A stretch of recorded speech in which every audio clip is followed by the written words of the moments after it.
Hola hermanos y amigos de la continuación de la Iglesia de Dios. En este video brevemente cubriré Salmo 82. Es corto y dice: Dios está en la reunión de los dioses, en medio de los dioses juzga. ¿Hasta cuándo juzgaréis injustamente y aceptaréis las personas de los impíos? Defended al débil y al huérfano, haced justicia al afligido y al menesteroso. Librad al afligido y al necesitado. Libradlo de las manos de los impíos. No saben, no entienden, andan en tinieblas, tiemblan todos los cimientos de la tierra. Yo dije: vosotros sois dioses, y todos vosotros hijos del Altísimo.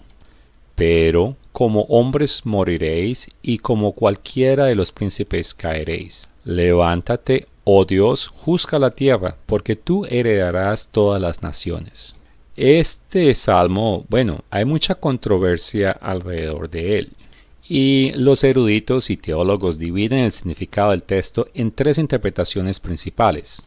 La primera es la perspectiva de los jueces humanos, la segunda del consejo divino, o sea, seres espirituales, y la tercera, la evolución histórica. Comienzo con la interpretación de los jueces humanos, y es que varios comentarios tanto de los judíos como eruditos cristianos tratan de afirmar que el término dioses de una manera figurativa describen sea a reyes o magistrados o jueces corruptos.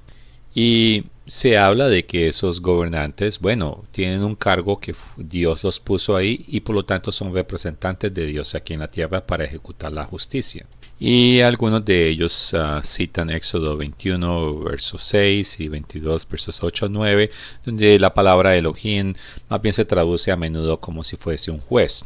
Y como leí temprano, hay una acusación en contra de esos jueces por no defender a los pobres o al huérfano o al necesitado. Y por eso cuando dice moriréis como hombres, es sencillamente un recordatorio de su mortalidad humana. Sin importar su posición, todos ellos sufrirían la misma suerte que todos los humanos.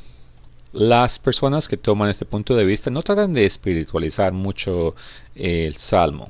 Ahora paso al segundo punto, que es la interpretación del consejo divino. Esta es la parte que es como más enigmática de todas.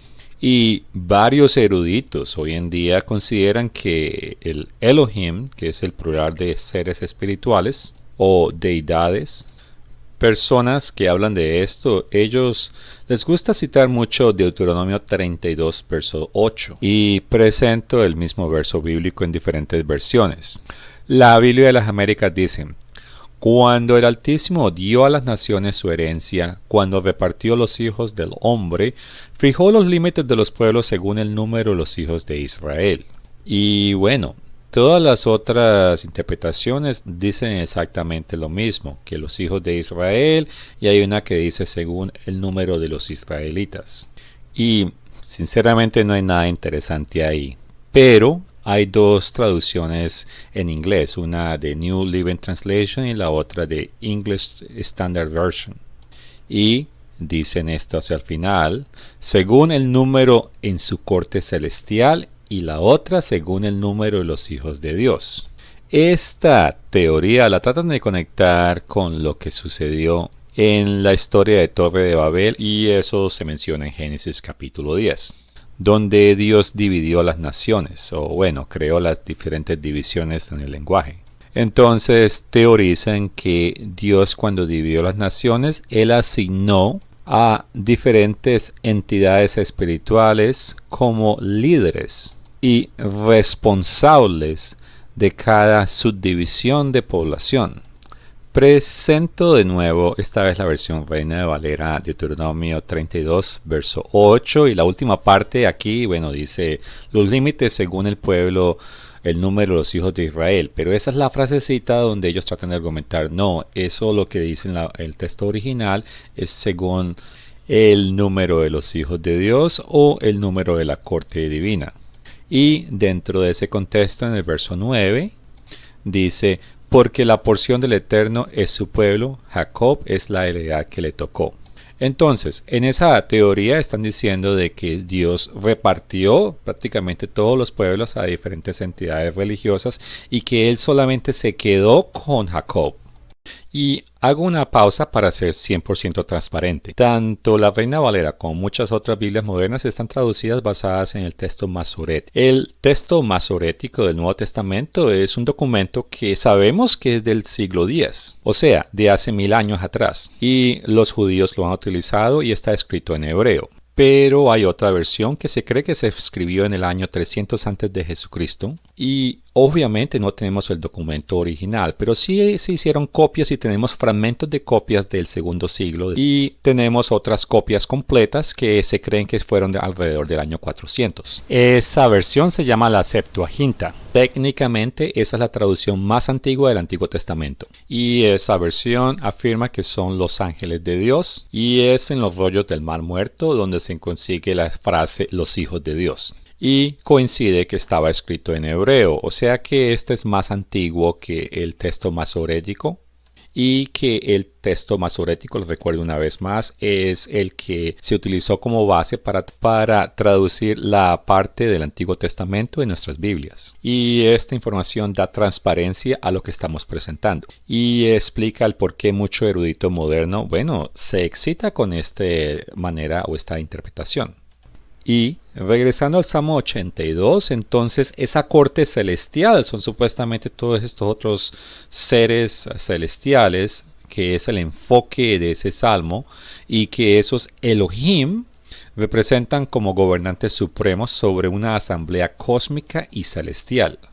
Entonces, según esa perspectiva, Dios asignó a esos principados espirituales a gobernar las naciones, pero que esas entidades, en vez de enseñar la ley de Dios, ellos se pusieron en un estado de rebelión y le permitieron la maldad y la idolatría, e inclusive ellos se volvieron los dioses y comenzaron a pedir adoración de sus poblantes o súbditos. Y que debido a eso, entonces a esa degradación, Dios se enojó con ellos y los despoja de su inmortalidad. Por eso es que dice que ellos van a morir como hombres. Y esa teoría suena muy enigmática y despierta la imaginación de cualquier persona. Pero no es la posición de la Iglesia de Dios. Es más, ninguna de estas tres opciones, y solamente he hablado de ellas solamente, ninguna de estas tres son posiciones de la Iglesia de Dios. Esta segunda posición, la interpretación del consejo divino, o sea que son seres espirituales, requiere que entonces un ser espiritual se vuelva en humano. Y no podemos argumentar de que no existe precedente, ya que Jesucristo fue hecho humano. Y ese es un tema delicado para muchas personas porque si Jesucristo hubiese cometido pecado, bajo la ley, el que comete infracción en contra de la ley divina de Dios, recibe como recompensa muerte. Eso significa que si él hubiera cometido pecado, él hubiera calificado para morir eternamente. Es más, cuando él murió en la cruz, por esos 3 días que estuvo muerto, él estuvo totalmente muerto. Él no estuvo en una manera espiritual visitando espíritus en el infierno como algunas personas pretenden que sucedió. Cuando Jesucristo estuvo muerto, él no escuchaba, no entendía, no analizaba, estaba como en un sueño, pero un sueño sin sueños.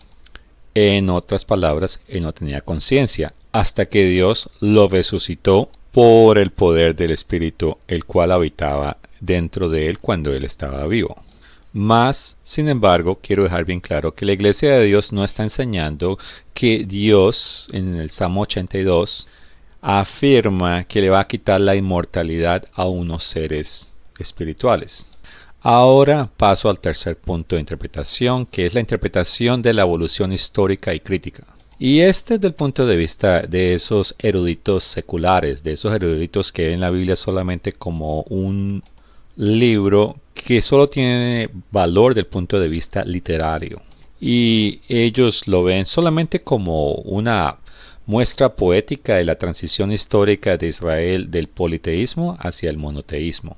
Y hay personas que enseñan que los cananitas, ellos habitaron antes de que Israel llegara a ese territorio y que ellos tenían una religión con un panteón de dioses.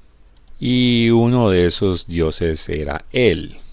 Él, como por ejemplo en Israel, noten que Israel termina la palabra él, donde él es la palabra de ese Dios y Isra es la palabra gobernante, o sea que es el grupo que es gobernado por él. Pero que de ese panteón, pues el triunfador resulta es el Dios él. Y ese es el que después dice que es el eterno y termina juzgando esos otros dioses menores y termina destruyéndolos y que al fin él queda como gobernante de todas las naciones. El problema mayor con todas estas teorías es que Jesucristo cita un verso de este salmo. Y leo Juan capítulo 10 versos 34 al 36. Y leo, Jesús le respondió, ¿no está escrito en vuestra ley? Yo dije, dioses sois. Y el contexto comienza en el verso 30. Yo y el Padre somos uno. Está hablando Jesucristo. Obviamente que está hablando del Dios Supremo.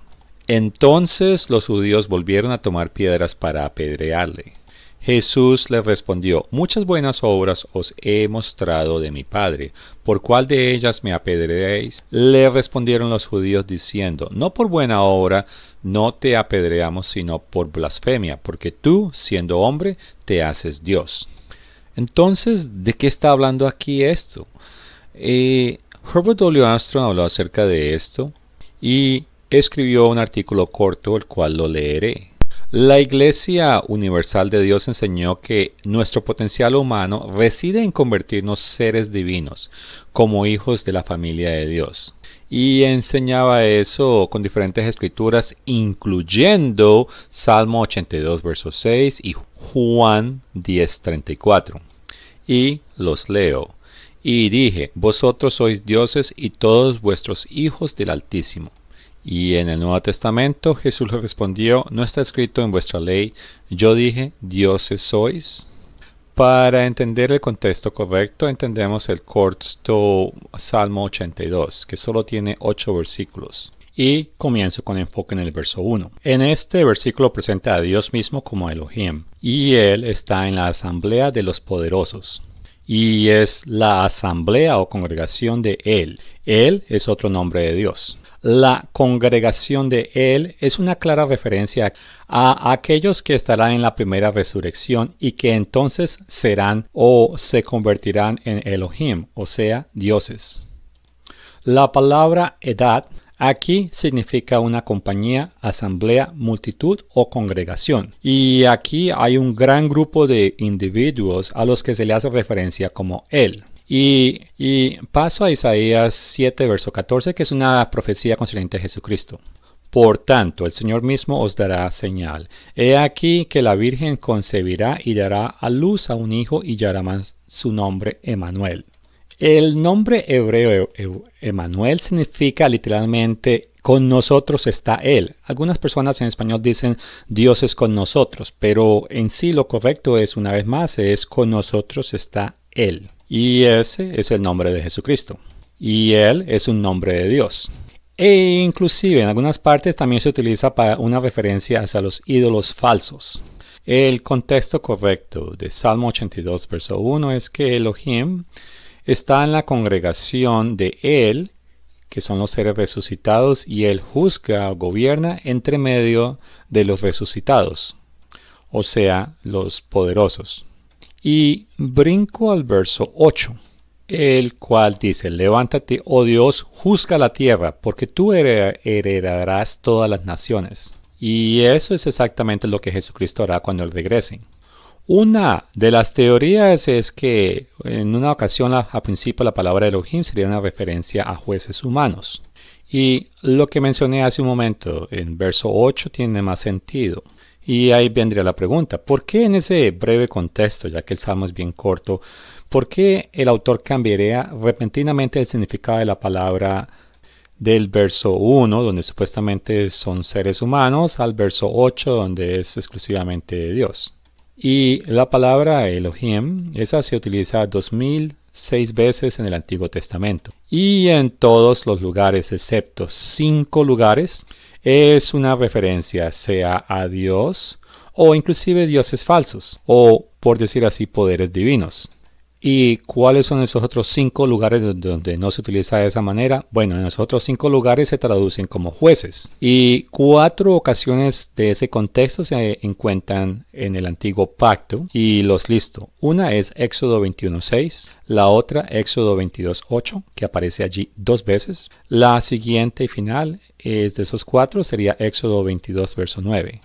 He presentado los versos en español y solamente desarrollado la palabra jueces, pero la puedes intercambiar mentalmente por la palabra Elohim, que es la que aparece.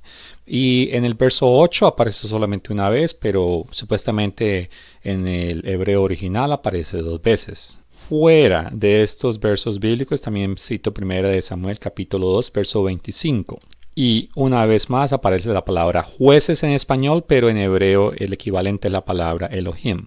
Ahora, en el Salmo 82, bueno, es un salmo y hay que notar que la palabra Elohim se usa 365 veces dentro de 325 versículos. Y en ninguno de esos es una referencia a un juez humano como lo fue en los versos que presenté concerniente a Éxodo o 1 Samuel. Eso significa que si escogeríamos utilizar la palabra Elohim como jueces humanos en Salmo 81, verso 1, sería una decisión arbitraria sin ninguna justificación del punto de vista de cómo la palabra se utiliza en los diferentes salmos. El verso 1, bueno, hace una declaración sobre Dios, pero no se dirige a nadie en particular. Y desde el versículo 2 hasta el versículo 7 se habla de seres humanos. Y el versículo 8 está de nuevo dirigido hacia Dios. El verso 2 dice, ¿hasta cuándo juzgaréis injustamente y aceptaréis las personas de los impios? Y ahí vemos que se dirige a alguien en particular, no por título, sino por sus acciones. Y Dios reprende a los gobernantes humanos injustos por tratos injustos. Y los 2 versos siguientes detallan el comportamiento correcto, o sea, cómo ellos deben gobernar y juzgar. Verso 3. Defender al débil y al huérfano, y hacer justicia al afligido y al menesteroso. Liberad al afligido y al necesitado. Liberadlo de las manos de los impíos. Y de ahí, bueno, viene el verso 5, que es la clave para poder entender. No saben, no entienden, andan en tinieblas, tiemblan todos los cimientos de la tierra. Estos gobernantes injustos, a ellos les faltan comprensión. Hay algo que ellos no saben, hay algo que ellos no entienden. ¿Y qué es eso que ellos no entienden? Lo que no entienden es lo que a muchas personas les cuesta entender hoy en día, y es el verso 6, y que dice, vosotros sois dioses, y todos vosotros hijos del Altísimo. Este es el increíble potencial humano, y es que ellos se pueden convertir en dioses. Hoy en día a muchas personas les cuesta aceptar lo que ese verso está diciendo o que está afirmando. Pero el destino de estos humanos es claro. Ellos se van a convertir como dioses. Y explica la manera de cómo van a alcanzar ese destino, que es nacer como hijos de Dios. Ahora, si miramos a los gobernantes humanos de la historia o los gobernantes que tenemos en el presente, ellos abusan de sus cargos y actúan injustamente. Claro, ellos no comprenden el plan de salvación de la humanidad. Y debido a que esos gobernantes no aceptan el increíble futuro que Dios les ofrece, por lo tanto, ellos son desviados por los malos caminos. Y el verso 7 es inevitable para ellos. Y leo, pero como hombres moriréis y como cualquiera de los príncipes caeréis. ¿Cuándo caerán? Bueno, eso sucederá cuando Jesucristo venga en su segunda venida. Y un aspecto de esa segunda venida se cubre en el verso 8. Levántate, oh Dios, juzga la tierra, porque tú heredarás todas las naciones. El resumen de Salmo es este. Trata sobre gobernantes humanos injustos que en general ellos no comprenden el increíble potencial que Dios tiene para la mente de la humanidad y que sus gobiernos serán reemplazados por el regreso de Jesucristo. Y el apóstol Pablo le dijo a Corintios lo mismo que este salmo dice. Y leo 1 Corintios capítulo 2, versos 6 al 8. Sin embargo, hablamos sabiduría entre los que han alcanzado madurez y sabiduría, no de este siglo, ni de los príncipes de este siglo, que perecen. Mas hablamos sabiduría de Dios en un misterio, la sabiduría oculta, la cual Dios predestinó antes de los siglos para nuestra gloria, la que ninguno de los príncipes de este siglo conoció, porque si la hubiesen conocido, no habrían crucificado al Señor de la gloria. Y en el siguiente verso, Pablo se refiere al potencial que se describe en Salmo 82, verso 6. Antes bien, como está escrito, cosa que ojo no vio, ni oído oyó, ni han subido en el corazón del hombre, son las que Dios ha preparado para los que le aman. Y escribe Mr. Armstrong: me parece evidente que la inspiración de Pablo para escribir esta sección a los Corintios estuvo influenciada en su comprensión del Salmo 82. De ahí el artículo habla acerca de la referencia que hizo Jesucristo concerniente al contexto del Salmo. Y es que en Juan 10, verso 30, donde dice: yo y el Padre somos uno, de acuerdo al verso 31, los judíos lo querían apedrear. En el verso 32, Jesucristo le dice: bueno, pero ¿cuál es el motivo por cual me quieren apedrear? Y en el verso 33 le dice: porque usted se está haciendo igual como si fuese Dios. Y bueno, la situación es bien clara, y Jesucristo quería respaldar su afirmación que él era el Hijo de Dios. Por tanto, él trae el contexto de una cita que se encuentra en el libro de los Salmos, y que en particular los judíos de ese entonces aceptaban oficialmente como una revelación divina. Y es cuando Jesucristo habla de ese verso. Jesucristo le respondió: ¿no está escrito en vuestra ley? Yo dije: soy dioses. Y el razonamiento que Jesucristo utilizó fue muy sencillo. De acuerdo al libro de los Salmos, Dios señaló que ustedes son seres humanos, mortales, pero que tienen el potencial de convertirse en dioses o Elohim. Por tanto, su lógica: ¿qué tiene de extraño o irrazonable mi afirmación que soy el Hijo de Dios? Al fin y al cabo, es algo que el Salmo 82 dice que ustedes también tienen el potencial de llegar a ser. Y si lees esos versos en Juan 30 al 34, te das de cuenta que el contexto es bien claro. Ese sería el momento correcto para que esos judíos le hubieran dicho: pero Jesús, ¿de qué estás hablando? Y si utilizasen la interpretación de los jueces humanos, le dirían: ¿qué tiene que ver con usted haciéndose pasar por un juez si usted lo que se está haciendo es comparar con Dios? Y al igual, si alguien argumenta que el Salmo 82 está hablando es de unos seres del consejo divino, los cuales eran seres espirituales, pero que Dios de alguna manera les forzó o les permitió convertirse en seres humanos. Y aun si ese fuese el caso, ¿qué tiene que ver con la justificación que Él les da que ustedes son dioses? Porque si esa segunda interpretación fuera la correcta, entonces esa frase que Él dijo en el verso 34 no tendría sentido. Y para asegurarse de que no hubiese malentendidos, en el verso 35 Jesucristo afirma que la Escritura no puede ser quebrantada. ¿Y qué es lo que no puede ser quebrantada? Lo que dice en el verso 35 al principio: sí, llamó dioses a aquellos a quienes vino la palabra de Dios. Jesucristo afirmó que esa palabra de dioses en las Escrituras era para referirse a algunos seres humanos, pero no es una referencia a jueces mortales e injustos, ya que Teo significa Dios. Disculpe, Teo significa dioses, no Dios, dioses. Y aquí no se utiliza la palabra Elohim porque el Nuevo Testamento fue escrito en griego, no en hebreo. Y Jesucristo añadió: la escritura no puede ser quebrantada, porque sabía que algunos de ellos no creían lo que decía el Salmo 82, verso 6. De la misma manera que muchos hoy en la iglesia ni siquiera creen esto. Y bueno, en la cristianidad tradicional muchos no creen, o la gran mayoría no creen o desconocen el reino venidero de Dios. La narrativa se centra en que las personas se van para el cielo y que ellos solamente buscan salvación. Y eso es salvación de la muerte eterna. Pero los que Dios está llamando hoy en día, que predestinó desde el principio de la fundación del mundo, Él los está llamando para unas posiciones donde los va a poner en responsabilidad y cuidado de muchas personas bajo ellos. Y van a ser gobernantes y van a tener súbditos de los cuales ellos deben de ver por el bienestar de esas personas que se les son asignadas. Cuando leas el contexto de Isaías 24 y llegues al verso 6, te darás de cuenta que es el mismo tiempo que coincide con Salmo 82, verso 8. Cuando Jesucristo regrese, la humanidad no será destruida. Y en ese entonces es cuando Dios comenzará a cumplir las promesas que le hizo a Abraham concerniente la totalidad de todos los terrenos que le prometió a los hijos de Israel. Si eso no sucede, la Biblia es mentira, porque sabemos que Dios le hizo unas promesas a Abraham y le prometió cierto territorio que nunca ha sucedido a través de la historia. Y si Dios no lo cumpliese, entonces Dios sería un mentiroso, y sabemos que eso no puede ocurrir.